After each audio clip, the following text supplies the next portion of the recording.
இலக்கண பகுதியில் என்ன பார்க்க போகிறோம் அப்படின்னா 6th செகண்ட் டேர்மில் ஃபஸ்ட்டு இலக்கணம் இன எழுத்துக்கள் அப்படின்னு கொடுத்துருக்காங்க. சில எழுத்துக்களுக்கு இடையே ஒலிக்கும் முயற்சி பிறக்கும் இடம் ஆகியவற்றில் ஒற்றுமை உண்டு. இவ்வாறு ஒற்றுமையுள்ள எழுத்துக்களை இன எழுத்துக்கள் எனப்படும். 6 வல்லின மெய்யெழுத்துக்களுக்கும் 6 மெல்லின மெய்யெழுத்துக்கள் இன எழுத்துக்கள் ஆகும். அதாவது கசட தபர அப்படின்னு சொல்கிறோம் இல்லையா, அதுதான் வல்லினம். புள்ளி வைக்கணும். ஸோ இக்கு, இச்சு, கசட தபர அப்படின்னு சொல்கிறோம். ஸோ அது வல்லின மெய் எழுத்துக்கள். அதுக்கு அதோடைய இன எழுத்துக்கள்னு பார்த்தோன்னா 6 மெல்லின எழுத்துக்கள் ஞங்கன நமன. ஸோ காக்கு இன எழுத்து ஞ, சாக்கு ஞ, டாக்கு ந, தாக்கு ந, பாக்கு ம அப்படின்னு சொல்லி பார்க்குறோம். ஸோ சொற்களில் மெல்லின மெய் எழுத்தை அடுத்து பெரும்பாலும் அதன் இனமாகிய வல்லின எழுத்து வரும். இப்போ சிங்கம் அப்படின்னு எடுத்துக்கோங்க. இங் அப்படிங்கிறது எனது மெல்லின மெய் எழுத்து. அதனை தொடர்ந்து அதன் இனமாகிய வல்லின எழுத்து தான் வந்திருக்கு. க அப்படிங்கிற எழுத்து தான் வந்திருக்கு. ஸோ இங்குக்கு இக்கு, இஞ்சுக்கு இச்சு, இன்னுக்கு இட்டு, இத்துக்கு இந்து, இந்துக்கு இத்து, இம்முக்கு இப்பு, இன்னுக்கு இற்று. இப்போ நன்றி அப்படின்னு எடுத்துக்கிட்டோங்களா, இன்னுக்கு அடுத்து ட்ரீ தான் வந்திருக்கு, ரேவர்ஸாக தான் வந்திருக்கு. ஸோ சிங்கம், தங்கம், மஞ்சள், இஞ்சி எல்லாத்துலேயும் பாருங்கள். வண்டி, தந்தம், பம்பரம், இந்த மாதிரி எந்த வேர்டு எடுத்தாலுமே அதில் மெல்லின மெய்யெழுத்துக்களை அடுத்து வல்லின மெய்யெழுத்துக்கள் தான் மெய்யெழுத்துக்களாவோ இல்லைன்னா அதோடைய வரிசையாவோ இடம்பெறக்கூடியதாக நம்ம பார்க்குறோம். ஸோ எக்ஸாம்பிள் கொடுத்துருக்காங்க. திங்கள், மஞ்சள், மண்டபம், சந்தனம், அம்பு, தென்றல் அப்படின்னு சொல்லி கொடுத்துருக்காங்க. ஸோ எப்படி ஞாபகம் வைக்கணும்? கசர தபர வல்லினம், அதை ஃபுல்லாக எழுதிக்கோங்க. அதுக்கு முன்னாடி என்ன எழுதிக்கோங்க? ஞன நமன அப்படின்னு எழுதிக்கோங்க. காக்கு முன்னாடி ஞா வந்துடும், சாக்கு முன்னாடி ஞா வந்துடும், டாக்கு முன்னாடி ந வந்துடும், இத்துக்கு முன்னாடி இந்து வந்துடும், இப்புக்கு முன்னாடி இம்மு, இற்றுக்கு முன்னாடி இன்னும் வந்துடும். ஸோ கசட தபர எழுதிட்டு அதுக்கு முன்னாடி ஞன நமன அப்படின்னு எழுதிக்கோங்க. அவ்வளோதான். ஸோ இடையின எழுத்துக்கள் 6ம் எரள வளல ஒரே இனமாக இருக்குது. ஸோ இடையின எழுத்துக்களுக்கு இனம் கிடையாது. ஸோ அது ஒரே இனமாக தான் இருக்குது. இப்போ உயிரெழுத்துக்களை எடுத்துக்க போகிறோம். உயிரெழுத்துக்கள் என்ன சொல்லியிருக்காங்க? நெடில் எழுத்துக்கு குறில் எழுத்து தான் இனம் அப்படின்னு சொல்லிட்டாங்க. ஆக்கு அ, ஈக்கு இ, ஊக்கு உ, ஓக்கு ஓ, ஏக்கு ஏ. ஸோ இந்த 5க்கும் இன எழுத்து நமக்கு தெரியும். இப்போ ஔ அப்படின்னு சொல்கிறோம் இல்லையா, ஔ அப்படின்னு சொல்கிறோம். ஔ அப்படின்னு முடியும்ச்சுன்னா ஊ தான் முடியுது. ஸோ ஊ தான் அதுக்கு இன எழுத்து. ஐ, ஈ தான் நமக்கு சவுண்டு கேட்குது இல்லையா. ஸோ ஐக்கு இணை எழுத்து ஈ அப்படின்னு சொல்லிட்டாங்க. ஸோ மெய்யெழுத்துக்களை போலவே உயிர் எழுத்துக்களிலும் இணை எழுத்துக்கள் உண்டு. உயிர் எழுத்துக்களில் குறிலுக்கு நெடிலும், நெடிலுக்கு குறிலும் இணை எழுத்துக்கள் ஆகும். ஸோ உயிர் எழுத்தை பார்த்தோம் அப்படின்னா ஒன்றுக்கு ஒன்று இனமாக இருக்குது. ஸோ உயிரெழுத்துக்களில் குறிலுக்கு நெடிலும், உயிரெழுத்துக்களில் குறிலுக்கு நெடிலும், நெடிலுக்கு குறிலும் இணை எழுத்துக்கள் ஆகும். குறிலுக்கு நெடிலும், நெடிலுக்கு குறிலும் இணை எழுத்துக்கள் ஆகும். குறில் இல்லாத, குறில் எழுத்து இல்லாத ஐக்கு இ, ஐ, ஈ அப்படின்னு சொல்லமுச்சில ஈ சவுண்டு கேட்குறனால ஈ தான் இணை எழுத்து. ஊ அப்படின்னு சொல்லமுச்சில ஊ சவுண்டு கேட்குறனால ஊ தான் இணை எழுத்து. சொல்லின் உயிரெழுத்துக்கள் சேர்ந்து வருவது இல்லை. இப்போ உயிரெழுத்துக்கள் கண்டினியூஸாக அடுத்தடுத்து சேர்ந்து வர வாய்ப்பில்லை அப்படின்னு சொல்லிட்டாங்க. அப்படி வந்துச்சு அப்படின்னா அளபடையாக தான் இருக்கும். ஓ, ஓதல் 2 உயிரெழுத்துக்கள் சேர்ந்து வந்திருக்கு இல்லையா. ஸோ தூ, ஊம், தளி, ஈ இந்த மாதிரி நெடில் எழுத்தை தொடர்ந்து அதன் இனமாகிய குறில் எழுத்து சேர்ந்து வரும். அந்த அளபடையை பற்றி நம்ம பிறகு படிப்போம். தமிழ் எழுத்துக்களில் ஆயுத எழுத்துக்கு மட்டுமே இணை எழுத்து இல்லை. ஸோ இது முக்கியமான கூற்று. தமிழ் எழுத்துக்கள்லையே ஆயுத எழுத்துக்கு மட்டும்தான் இணை எழுத்தே இல்லை.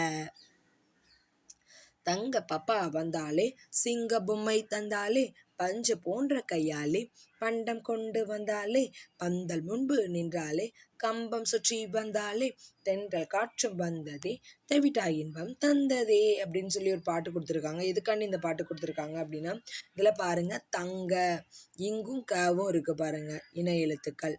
அதுக்கப்புறம் பார்த்தோன்னா வந்தாலே இந்து த, சிங்க பொம்மை தந்தாலே சிங்க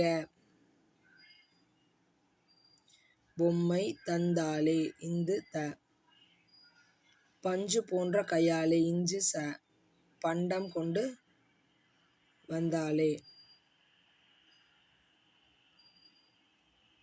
பந்தல் முன்பு நின்றாலே,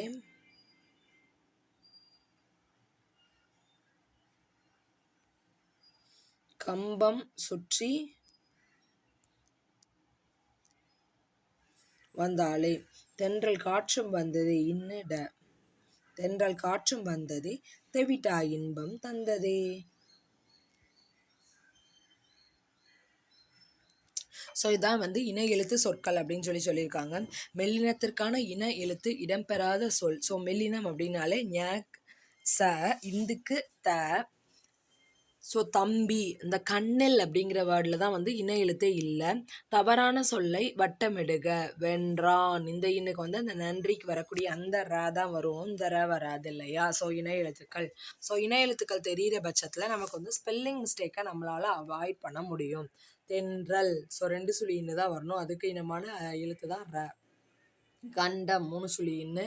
நன்றி, அந்த ர வரும். மண்டபம் 3 சுழி இன்னு வரும். ஸோ அடுத்ததான் மொழிபெயர்ச்சி தொடங்குது. ஸோ இந்த இன எழுத்துக்கள் அப்படிங்கிறது என்னன்னு இன்னொரு வாட்டி ரிவைஸ் பண்ணிடலாம். ஸோ சில எழுத்துக்களுக்கிடையே ஒலிக்கக்கூடிய முயற்சி, பிறக்கக்கூடிய இடம் ஆகியவற்றில் ஒற்றுமை இருக்கும். அதை நம்ம இப்போ ப்ரொனவுன்ஸ் பண்ணுற சவுண்டாக இருக்கலாம், அது பிறக்கிற இடமாக இருக்கலாம், அது அடிப்படையில் ஒற்றுமை இருக்கும். இவ்வாறு ஒற்றுமையுள்ள எழுத்துக்களை தான் என்ன சொல்கிறோம், இன எழுத்துக்கள் அப்படின்னு சொல்கிறோம். 6 வல்லின மெய் எழுத்துக்களும் 6 மெல்லின எழுத்துக்களும் இன எழுத்துக்களாக இருக்குது. சொற்களில் மெல்லின மெய் எழுத்துக்களை அடுத்து பெரும்பாலும் அதன் இனமாகிய வல்லின எழுத்து வரும். ஸோ ஒரு சொல்ல வந்து மெல்லின மெய்யெழுத்து இருக்கும் இல்லையா, அந்த மெல்லின மெய்யெழுத்தை அடுத்து அதனுடைய இனமாகிய வல்லின எழுத்து தான் வரும் அப்படின்னு சொல்லிட்டாங்க. வல்லின எழுத்து தான் கண்டிப்பாக வரும். இப்போ என்ன எழுதிக்கோங்க, ஞன நமனங்கிறதா மெல்லினம், அதை அடுத்து கசட தபரவை எழுதிக்கோங்க, அவ்வளோதான். ஸோ மெல்லின எழுத்தை தொடர்ந்து கண்டிப்பாக அதனுடைய இன எழுத்தாகிய வல்லின எழுத்து தான் வரும் அப்படின்னு சொல்லிட்டாங்க. எக்ஸாம்பிள் கொடுத்துருக்காங்க. திங்கள், மஞ்சள், மண்டபம், சந்தனம், அம்பு, தென்றல். ஸோ எரள வளல அப்படின்ற இடையின எழுத்துக்களுக்கு அது எல்லாமே ஒரே இனத்தை சேர்ந்ததாக இருக்குது. உயிரெழுத்துக்களில் பார்த்தோம்னா நெடில் எழுத்துக்கு குறிலும் குறில் எழுத்துக்கு நெடிலும் இன எழுத்துக்களாக இருக்குது. பை அப்படிங்கிற எழுத்துக்கு குறில் எழுத்து இல்லை. ஈ அப்படின்னு சொல்கிறனால ஈயும், ஊ அப்படின்னு சொல்கிறனால ஊவும் அதுக்கு இன எழுத்துக்களாக இருக்குதுன்னு சொல்லிட்டாங்க. ஸோ மெய்யெழுத்துக்களை போலவே உயிரெழுத்துக்கள்லையும் இன எழுத்துக்கள் உண்டு. உயிரெழுத்துக்களில் குறிலுக்கு நெடிலும் நெடிலுக்கு குறிலும் இன எழுத்துக்களாக இருக்குது. குறில் எழுத்து இல்லாத ஐ என்னும் எழுத்து ஈ என்னும் இணை எழுத்தாகும். ஔ என்னும் எழுத்துக்கு ஊ என்பது இன எழுத்தாகும்னு முடிச்சிட்டாங்க. சொல்லில் உயிரெழுத்துக்கள் சேர்ந்து வருவது இல்லை. உயிரெழுத்துக்கள் எப்போவுமே சேர்ந்து வராது.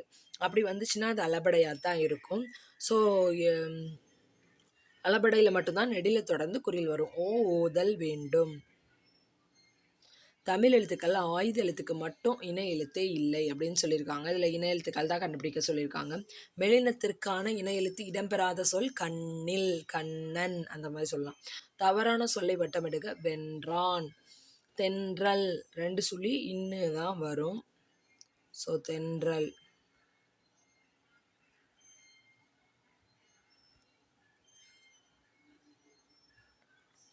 கண்டம் 3 சுழி இன்னு. நன்றி லாஸ்ட் வந்திருக்க அந்த ரி. மண்டபம் 2 சுழி. இதோட இந்த இலக்கண பகுதி வந்து முடியுது. Thank you friends.